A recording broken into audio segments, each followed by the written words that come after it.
لا إله إلا الله وحده لا شريك له وأشهد أن محمدا عبده ورسوله يا أيها الذين آمنوا اتقوا الله حق تقاته ولا تموتن إلا وأنتم مسلمون يا أيها الناس اتقوا ربكم الذي خلقكم من نفس واحدة وخلق منها زوجها وبث منهما رجالا كثيرا ونساء واتقوا الله الذي تساءلون به والأرحام إن الله كان عليكم رقيبا أما بعد اللهم علمنا بما ينفعنا وانفعنا بما علمتنا وزدنا علما يا رب العالمين اللهم لا سهل إلا ما جعلته سهلا وأنت تجعل الحزن إذا شئت سهلا. Tapi kalau nak hadin azanallahu wa iyyakum alhamdulillah kembali dapat puji dan syukur kepada Allah Subhanahu wa taala. Malam hari ini kembali kita dipertemukan oleh Allah Subhanahu wa taala untuk kembali melanjutkan kajian kita masih berkaitan dengan pembahasan tentang an-najasah, di mana pada malam ini kita sudah sampai pada bab al-khamis, yaitu sifat izalati, sifat atau cara menghilangkan najis.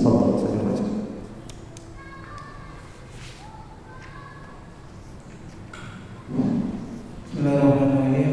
Qala musannif rahimahullah ta'ala al-babul khamisu bi sifati zalatiha wa amma sifatu allati biha tazulu fattafaqa al-ulama'u ala anha ghuslun wa mas'un wa nadhun li wurudi dhalika fi syar'i wa subutihi fil asari wattafaqu ala anna al-ghusla amun li jami'i anwa'il najasati wa li jami'i mahallin najasati wa anna masha bil ahjar yajuzu fil mahrajain wa yajuzu fil khuffain wa fil na'lain min al ushbil yabisi wa kadzalika zailul mar'ati at-tawili ittafaqu ala anna taharatahu hiya ala dhahiri hadis ummi salamah min al ushbil yabis wa ikhtalafu min dhalika bi salasati mawadi'a hiya usul hadzal babi ahaduha في الندح لأي نجاسة هو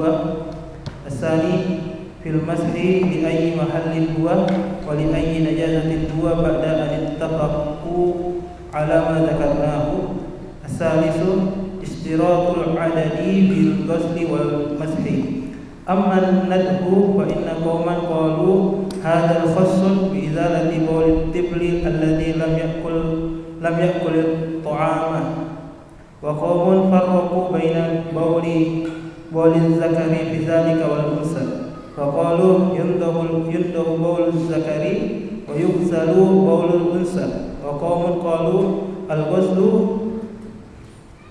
طهارة ما يتيقن بنجاسته والندح طهارة ما شك فيه وهو مذهب مالك بن أنس رضي الله عنه وسبب اختلافهم تعارض ظواهر الأحاديث في ذلك أعني اختلافهم في مفهومها وذلك أنها هنا حديثان ثابتين في الندح أحدهما حديث عائشة أن النبي عليه الصلاة والسلام كان يؤتى بالصبيان فيبرك عليهم ويحنكهم فأوتي بصبي فبال عليه فدعا بماء فأتبعه بوله ولم يغسله وفي بعض روايته فنضحه ولم يغسله أخرجه البخاري والآخر حديث أنس المشهور حين وصف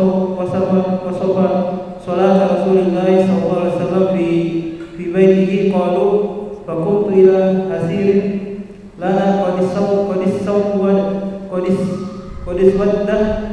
من طول ما لبس فندهته بالماء فمن الناس من صار إلى العمل بمقتضى حديث عائشة وقال هذا خاص ببول الصبي واستثناه من سائر البول ومن الناس من رجح الآثار الواردة في الغسل على هذا الحديث وهو مذهب مالك ولم يرى الندح إلا الذي في حديث أنس وهو الثوب المشكوك فيه على ظاهر مفهومه وأما الذي فرق بذلك بين بول الذكر والأنثى فإنه اعتمد على ما رواه أبو داود عن أبي السمك من قوله عليه الصلاة والسلام يغسل بول الجارية ويرش بول الصبي وأما من لم يفرق فإنما اعتمد قياس الأنثى على الذكر الذي ورد فيه الحديث السابق. Cukup. Baik, sekarang kita masuk pada bab yang kelima tentang fi sifati izalatin najasah, tentang cara, metode ataupun sifat menghilangkan najis.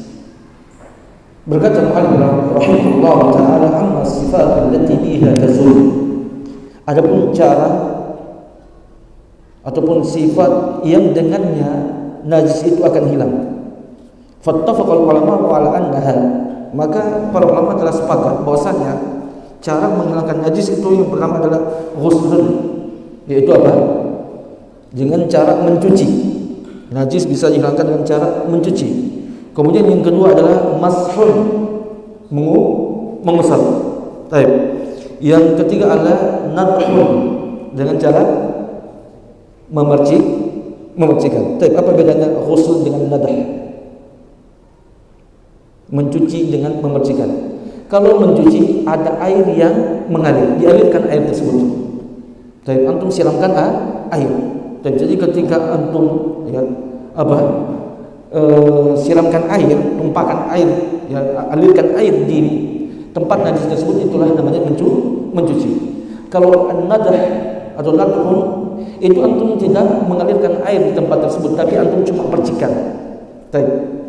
Itu antum percikan, antum ambil kemudian percikan, itu dia an-nadah. Kemudian berkata Mu'allif rahimahullah ta'ala, kenapa para ulama sepakat bahwasanya cara menghilangkan najis adalah dengan 3 metode tadi.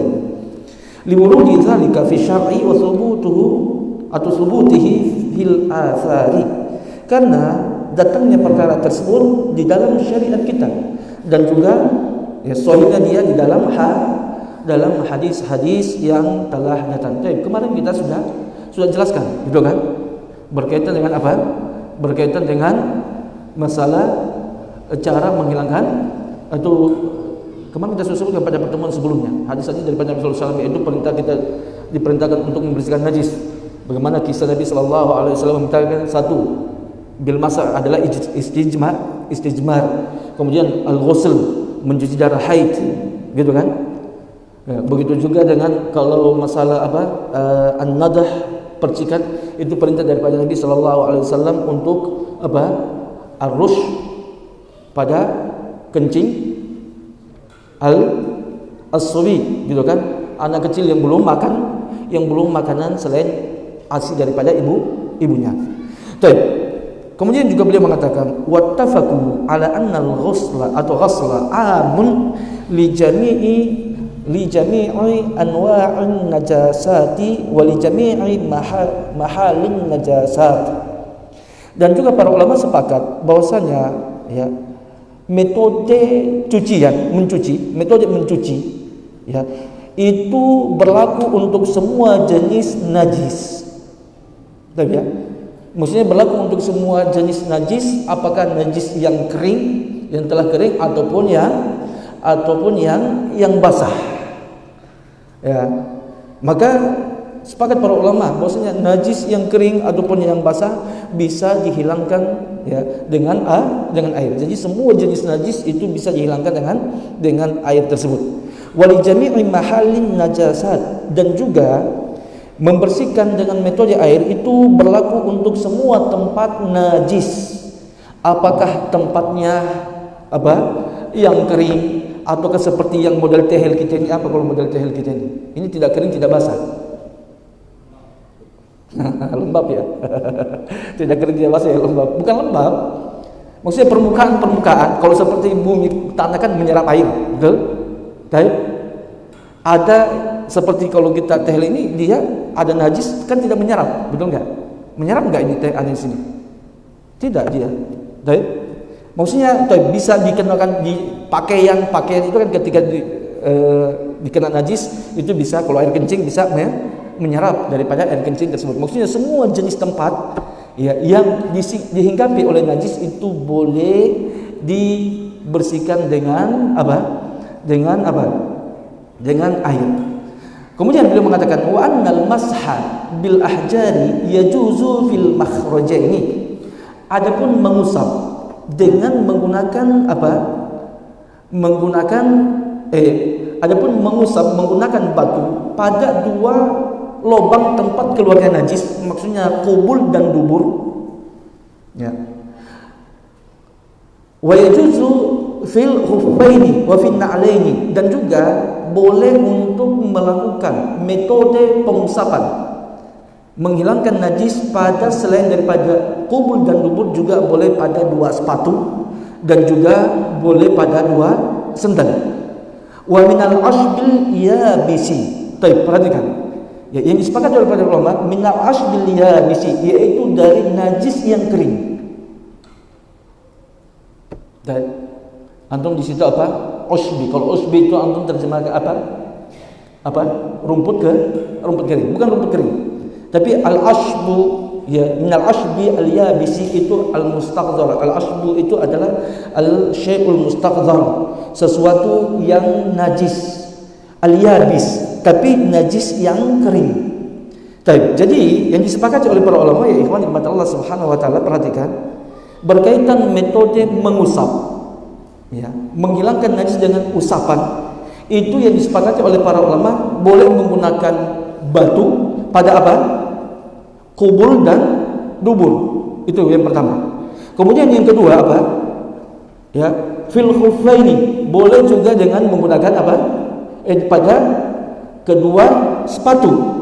Wa fi na'laini, dan juga pada dua sendal. Minal ashbil yabisi, dari najis yang kering. Ini yang disepakati oleh para ulama. Baik. Adapun najis yang basah, ya, najis yang basah, maka di situ terjadi, ya, maka tidak bisa dikirimkan dengan apa? Dengan cara mengusap pada sepatu ataupun na'al. Contohnya kencing. Baik. Dikena najis apa? Air kencing. Bisa enggak antum Bisa enggak antum hilangkan najis, ya, yang berupa cairan tadi itu menggunakan apa? Menggunakan usapan. Antum paham sampai sini? Tadi. Wa kadzalika zailul mar'atil at-tawilah atau at-tawil. Begitu juga dengan zailul mar'ati yang panjang. Apa tadi kemarin kita katakan? Pakaian, ujung pakaian perempuan yang panjang.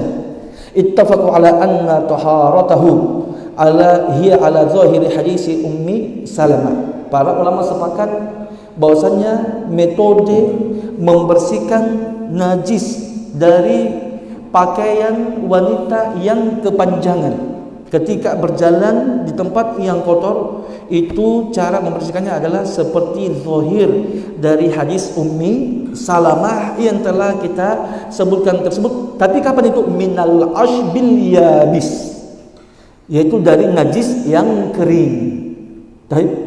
Dari najis yang kering. Tapi maksudnya apa? Bahwasanya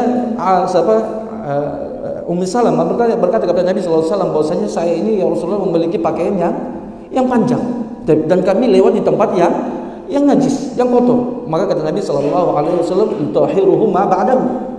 Maka sesungguhnya apa yang setelahnya itu akan disucikan. Maksudnya ketika dia melewati tanah yang setelah itu, maka tanah setelah itu membersihkan najis ataupun kotoran yang ada di pakaiannya. Dan ini yang disepakati oleh para ulama adalah jenis najisnya, yaitu al-ushbul yabis, yaitu najis yang kering, bukan yang basah. Bisa dipahami ya? Kalau yang basah, tentunya kalau kena zelnya perempuan yang basah, maka tanah itu tidak bisa mengeringkan sesuatu yang basah tadi.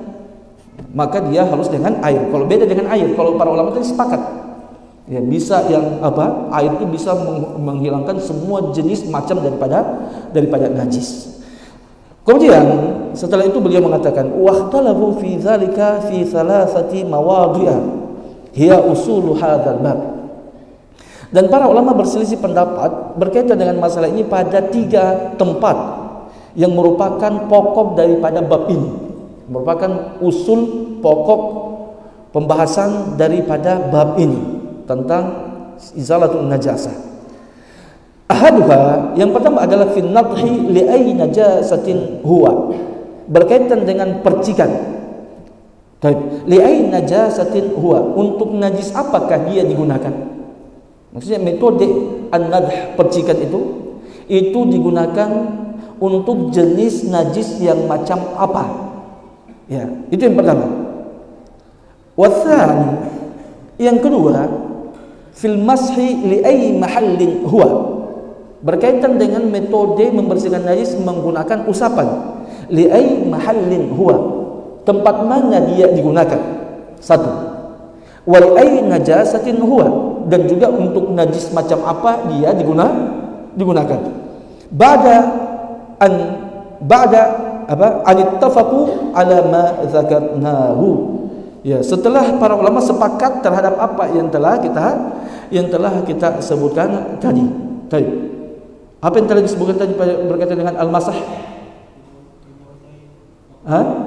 Tempatnya, berkaitan tempatnya satu apa? Makhrajain, betul kan? Kemudian kedua yaitu kubul dan dumur, kemudian sepatu, 2 sepatu ataupun sendal. Itu dia berkaitan dengan apa? Mahal. Kemudian ya, yang berikutnya li'ai najasatin huwa. Ya. Untuk jenis najis apa dia ya, digunakan. Baik. Dan yang terakhir ishtiratul adad fil ghusli wal masah, pensyaratan adat bilangan fil ghusli wal mashi, berkaitan dengan apa? Ghusl ya dan al masah. Apakah disyaratkan berapa kali cucian? Ini berapa kali kita mencuci untuk menghilangkan najis.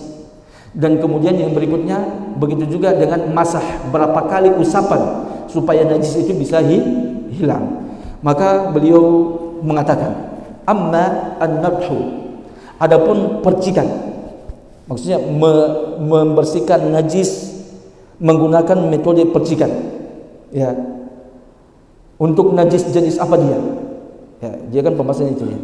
Maka beliau mengatakan fa inna qauman, sesungguhnya sebagian ulama ada yang berpendapat hadza khasun bi izalati baulit tifli, bahwasanya an-nadah itu, percikan itu khusus untuk menghilangkan apa? Menghilangkan baulit tifl, kencingnya anak kecil. Dzakarun kana au untha, apakah laki-laki atau perempuan, pokoknya anak kecil, maka dia dihilangkan najisnya kencing anak kecil, apakah bayi lelaki ataupun perempuan, yaitu dengan cara apa? An-nadah. Dan ini adalah pendapat daripada Imam Al-Auza'i rahimahullahu ta'ala. Itu yang pertama, pendapat pertama. Kemudian lagi beliau mengatakan wa qaumun, ya, dan sebagian ulama ya, farraqu baina bawli dzakari fi dzalika wal untha, membedakan antara kencingnya anak kecil ya pada an-nadah dan juga anak kecil laki-laki dan anak kecil perempuan, bedakan. Kalau tadi samakan ya.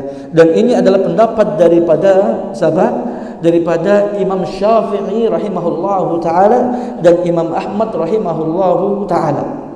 Ya, mengatakan bahwasanya berbeda, ada perbedaan untuk anak lelaki yang kecil dan ataupun juga anak lelaki yang anak perempuan yang kecil. Baik. Kemudian juga ya, beliau setelah itu mengatakan lagi, mana lagi? Wa qaumun qalu, dan sebagian ulama ada yang berpendapat al-ghuslu taharatun ma yutayaqqanu bi najasatihi, bahwasanya menghilangkan najis dengan metode ghusl, mencuci, itu digunakan pada najis yang kita yakini kenajisannya. Maka kalau antum yakin dia di situ najis, maka metodenya adalah dengan mencuci.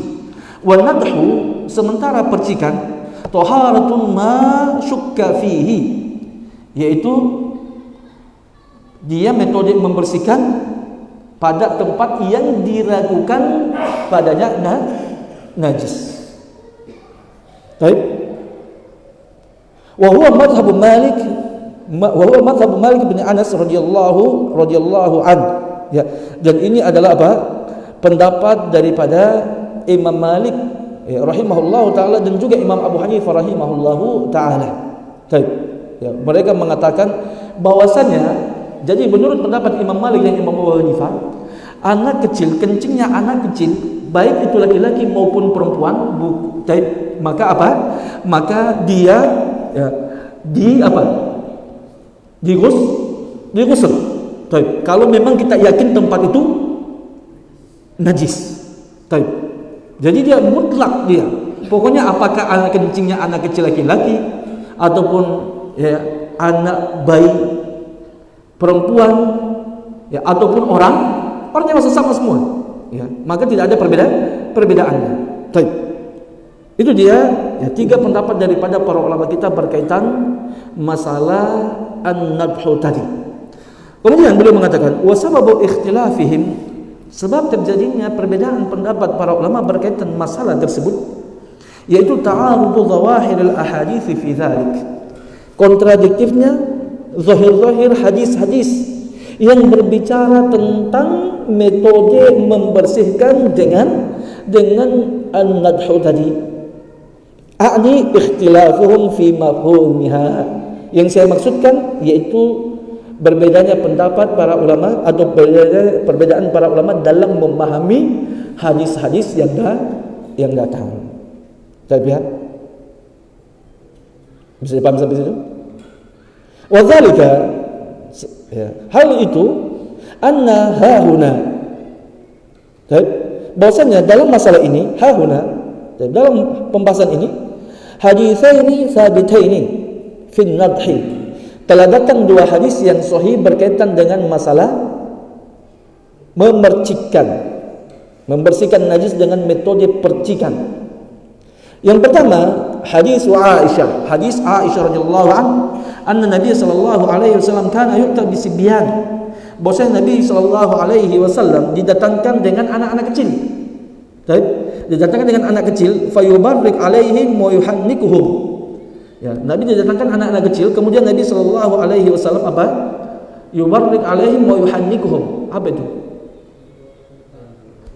Tahnik, apa itu tahnik? Itu di antara apa? Dikunyakan kurma, Nabi sallallahu alaihi wasallam melembutkan kurma dengan lisan beliau, kemudian setelah itu memberikan kepada anak kecil. Nabi sallallahu alaihi wasallam didatangkan dengan sekelompok anak kecil, kemudian Nabi sallallahu alaihi wasallam memberikan doa keberkahan buat mereka, dan juga Nabi sallallahu alaihi wasallam melakukan tahnik kepada mereka, yaitu Nabi mengunyahkan kurma, melembutkan kurma dengan lisan beliau, kemudian setelah itu memberikan kepada anak-anak kecil tersebut. Kemudian kata Aisyah radhiyallahu anha, fa utiya bisabiyyin, dan Nabi didatangkan dengan satu anak kecil, sabiyyin, fabala alaihi, kemudian apa? Anak kecil tersebut kencing kepada Nabi sallallahu alaihi wasallam, fada'a bima'in, kemudian Nabi minta air, fa'atba'ahu bi baulihi wa lam yaghsilhu, dan Nabi sallallahu alaihi wasallam mengikuti fa'atba'ahu, maksudnya membersihkan apa? Kencing tersebut, dan Nabi tidaklah mencuci, Nabi sallallahu alaihi wasallam tidaklah mencucinya. Baik. Wa fi ba'd riwayatihi, pada sebagian riwayatnya, fanadhahu wa lam yaghsilhu, Nabi sallallahu alaihi wasallam nadhahu, yaitu apa?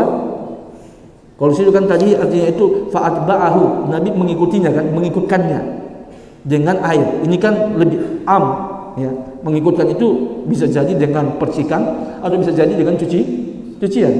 Tapi di situ dalam riwayat lain dipertegas bahwasanya maksudnya di situ adalah fanadhahu, yaitu Nabi sallallahu alaihi wasallam memercikannya walam yughsilhu, Nabi tidak mencucinya. Kharrajahu al-Bukhari wa Muslim, dan ini hadis ini diriwayatkan Imam Bukhari dan Imam Muslim rahimahullahu taala. Tapi itu hadis yang pertama. Wal hadisul akhar, hadis yang lain itu adalah hadis Anas al-masyhur, ya.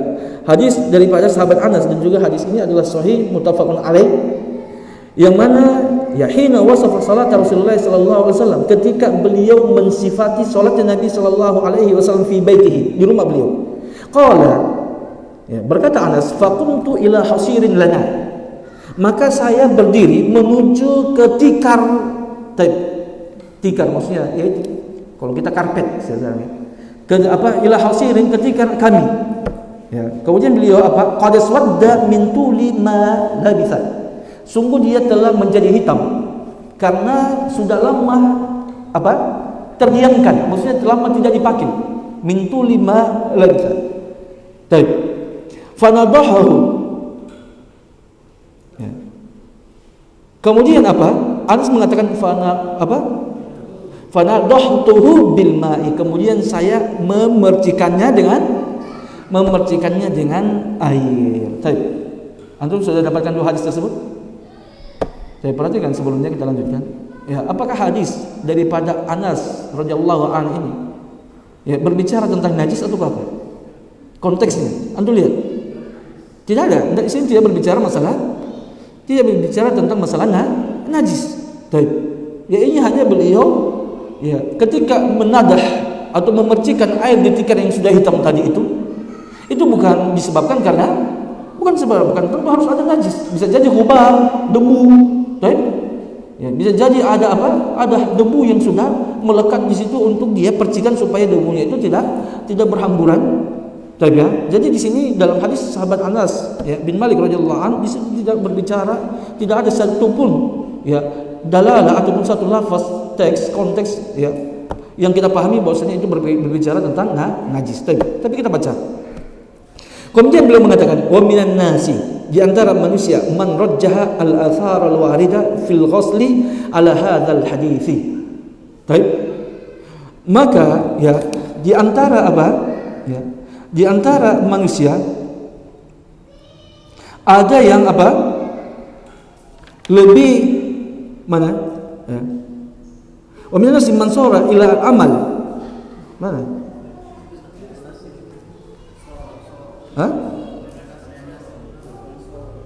Faminan nasi man sara ila al-amal bimuqtada hadits Aisyah. Di antara manusia ada yang menempuh jalan untuk beramal ya bimuqtada hadits Aisyah, dengan konsekuensi daripada hadis Aisyah. Wa qala hadza khasun bi bauli sabi wastathnahu min sa'iril baul. Tapi maksudnya ini pendapat siapa ini? Bukan. Siapa? Bukan. Imam Auza'i rahimahullah taala. Kan Imam Auza'i yang mengatakan, dan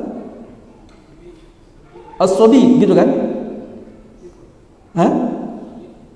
Iya, tiflun. Ya. Wa minan nasi man sara ila al-amal bi muqtada hadits Aisyah. Ya, di antara para ulama ada yang menempuh jalan beramal dengan konsekuensi hadis Aisyah.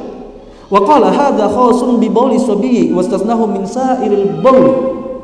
Bahwasanya dalam hadis Aisyah, hadisnya Aisyah radhiyallahu an, Nabi sallallahu alaihi wasallam meminta air kemudian memercikkan di atas kencing anak kecil tadi. Baik, maka ya, di antara para ulama ada yang mengatakan bahwasanya metode percikan tadi itu cuma khas bi bauli sabiyyi. Baik, itu cuma untuk kencingnya anak kecil.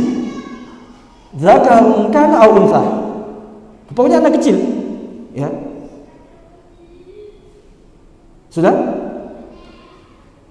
Sudah paham? Wastathnahu min sa'iril baul, dan dia mengecualikan metode tersebut untuk kencingnya anak kecil tidak pada selain darinya, dari kencing anak kecil tadi. Maksudnya berarti cuma kencing anak kecil saja yang boleh dinadah Adapun kencing-kencing yang lain tidak boleh. Dan anak kecil di sini siapa? Ya anak kecil mutlak, yaitu zakar ataupun unsa. Baik, ini pendapatnya, metodenya siapa? Ataupun dalilan dari Imam siapa? Imam Auza'i rahimahullah taala. Baik. Kemudian beliau mengatakan, wa minan nasi man rajal athara al-waridata fil ghasli ala hadzal hadits. Ya. Dan ya di antara manusia, perhatikan ya. Mana dia? Ya. Kemudian di antara ulama ada yang menguatkan asar yang datang ya berkaitan dengan masih fil ghusli ala hadzal hadis. Ya. Pada mencuci dibandingkan hadis tersebut, wa huwa madhhab Malik. Baik. Walam yara an-nadha illa alladhi fi hadis Anas wa huwa thawbul masyhur fihi ala zahiri mafhumihi. Baik, ya, di antara manusia ada yang menunjukkan asar-asar al-waridah fil ghusli ala hadzal hadis. Baik, mana asarnya?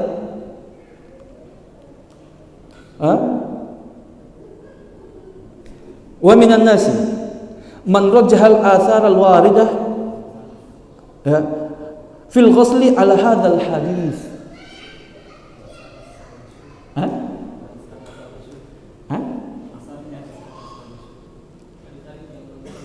Yang mana hadis Anas? Di situ hadis Anas membicarakan apa dia? Dari hadis Anas di situ dia apa? Mana hadis Anas tadi yang kita anukan? Baik. Ilatul fanadahtuhu. Hadis Anas nadah. Betul kan? Bukan cuci. Baik. Mana hadis yang dimaksudkan oleh beliau di sini? Iya, hadis-hadis yang membicarakan tentang apa? Mensucikan najis dengan al-ghusl. Ya. Hadis-hadis yang kita sudah sebutkan tadi, Nabi sallallahu alaihi wasallam ketika apa? Ya, kencingnya badui, betul kan? Kencingnya badui. Nabi sallallahu alaihi wasallam memerintahkan untuk apa? Apakah dengan nadah ataukah dengan ghusl? Ghusl dengan subul ma. Ya, menyiramkan air. Kita sudah jelaskan tadi apa itu ghusl dengan apa itu nadah. Ghusl itu dengan mengalirkan air. Ya. Kalau an-nadah membersihkan, tidak mengalirkan air. Dan mereka begitu juga dalam hadis-hadis yang lainnya, najis, pembahasan masalah najis, ya. Perintah untuk apa? Membersihkan najis berkaitan dengan masalah haid itu apa? Dengan al-ghusl, betul kan? Bukan an-nadah. Benar enggak? Baik. Maka beliau mengatakan, di antara manusia ada yang lebih menguatkan dalil-dalil yang telah datang ya untuk mencuci ala hadzal hadis dibandingkan hadis ini. Hadis mana? Hadal hadis Aisyah. Kalau Aisyah kan memerintahkan untuk memercikan.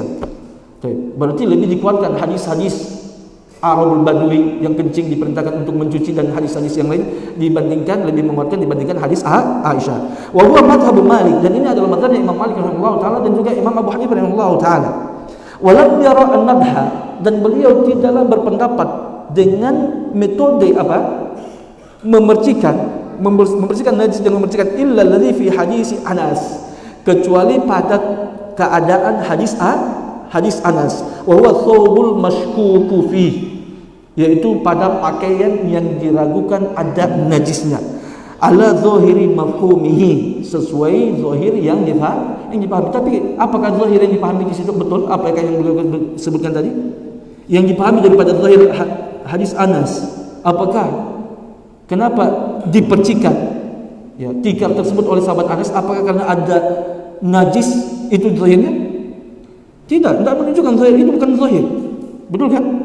Jadi sama sekali itu bukan zahir yang ditunjukkan oleh hadis Anas bin Malik radhiyallahu an.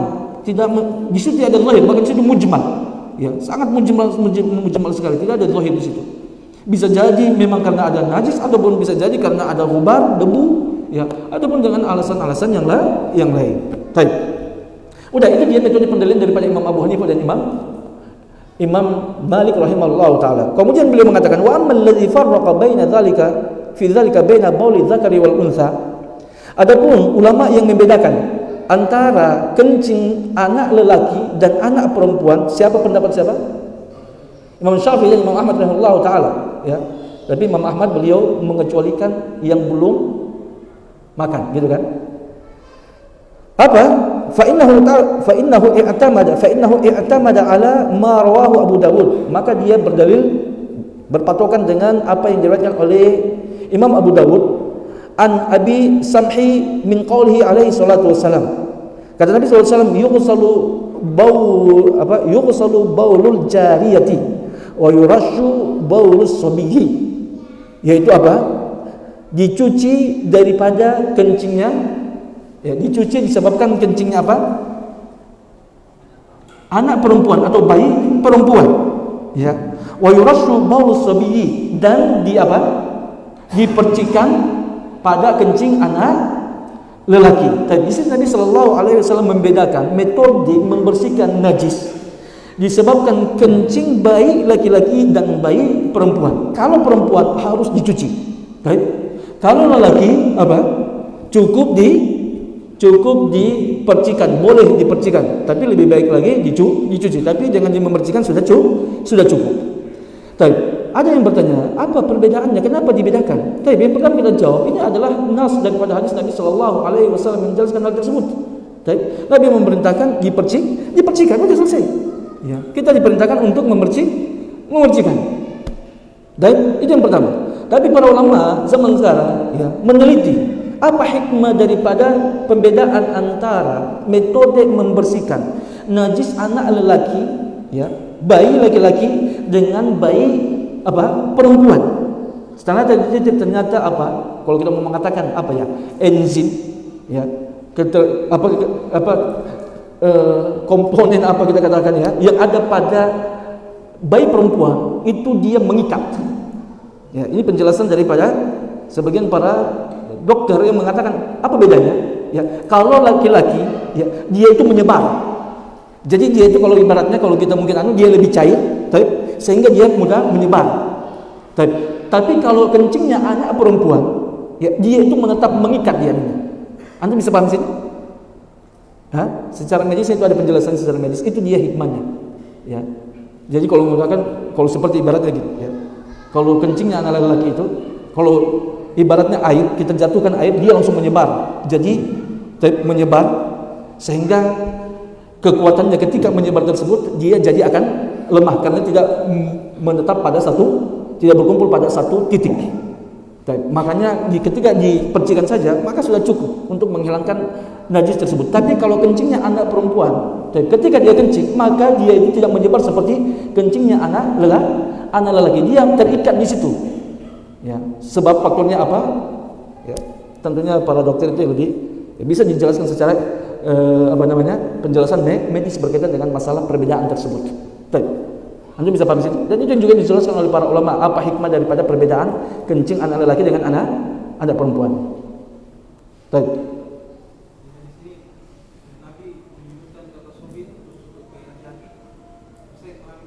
Mana? Nah, jadi berdasarkan hadis yang diriwayatkan oleh Imam Abu Dawud di sini, maka sobi yang disebutkan dalam hadis Aisyah radhiyallahu an, disebutkan dia sobi anak kecil saja kan? Paham enggak? Kan sobi itu dia berlaku anak kecil, apakah laki-laki ataupun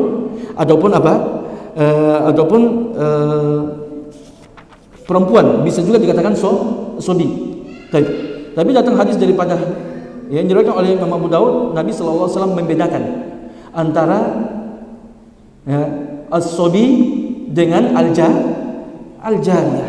Tadi itu sudah jelas, dan ini pendapat yang rajih berkaitan dengan masalah ini. Telah datang nas daripada Nabi sallallahu alaihi wasallam yang membedakan antara metode membersihkan najis dari kencing bayi lelaki dan bayi perempuan, yaitu kalau bayi laki-laki cukup dipercikan dan bagi bayi perempuan harus dibersihkan dengan metode mencuci. Adapun kalau kita menanyakan kenapa dibedakan, kalau kita mau mengatakan sudah selesai, Allah dan Rasulnya memerintahkan seperti itu. Tapi kalau kita mau melanjutkan, kita mau cari, ternyata ada alasan ilmiahnya seperti itu. Dan para ulama sudah menjelaskan berkaitan dengan masalah tersebut seperti yang saya sebutkan tadi, bahwasanya kencing anak lelaki itu dia itu tidak mengikat, maksudnya tidak terikat antara satu sama lainnya. Kalau kita mengikat, dia menyebar, sehingga cukup untuk dipercikan. Tapi kalau kencingnya anak perempuan itu dia menempel, kalau kita katakan. Baik, dia menempel kuat ikatannya antara satu sama lainnya, sehingga dia itu ketika mengenai pakaian itu dia tidak menyebar seperti kencingnya anak laki-laki. Dia terikat, jadi lebih harus dicuci, lebih keras metode pembersihannya. Itu dia, wallahu a'lam bishawab berkaitan dengan masalah tersebut. Kita cukupkan ya. Setelah sholat, ada lagi. Kencing orang dewasa sudah jelas. Iya sudah jelas, ini ghusl. Apa?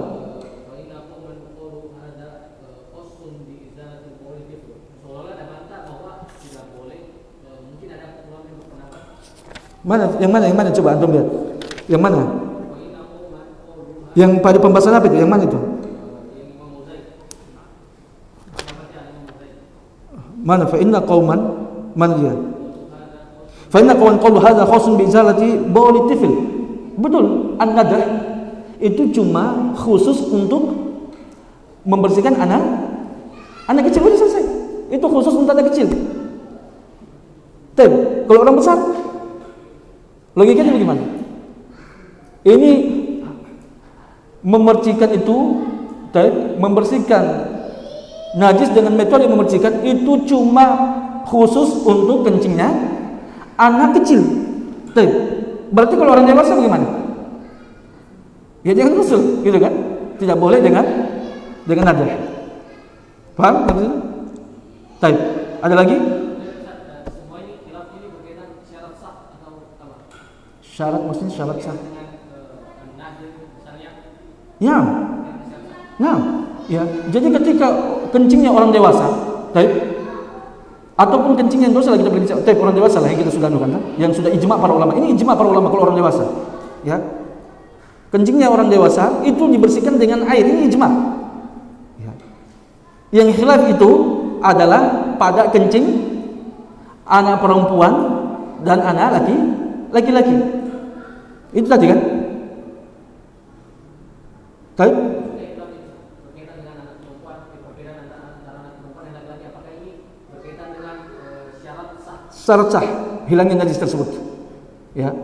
Ketika ada anak perempuan berdasarkan pendapat yang rajih, ya. Itu pendapat daripada ulama Syafi'iyah dan ulama-ulama Hanabila. Pendapat yang rajih apabila kencing ada anak kecil, perempuan kencing, bayi maksudnya ya. Anak kecil di sini bukan anak kecil yang usia. Perhatikan, yang dimaksudkan di sini adalah bayi, as-sobi, bukan tifl. Ya. Sobi itu bayi. Baik. Kalau tifl itu anak kecil itu ya 4 tahun juga anak kecil, tapi itu 4 tahun itu sudah apa?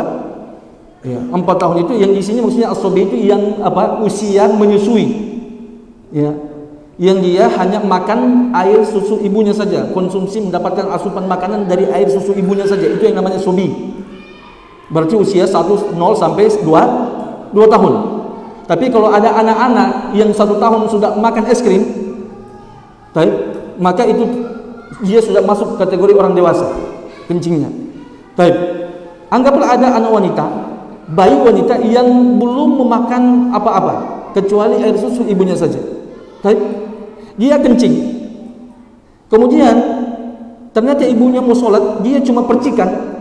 Berdasarkan pendapat yang rajih maka tidak sah maka tidak sah sholatnya, dan dia ketika itu mengetahuinya. Ya, bahwasanya di situ ada air kencing anaknya. Tidak sah karena kenapa? Dia sholat dalam pakaian yang ada najisnya. Tapi bisa pahami? Ada lagi? Kalau ada kita cukupkan. Subhanallah wa bihamdihi, la ilaha illa anta, astaghfiruka wa atubu ilaik. Assalamualaikum warahmatullahi wabarakatuh.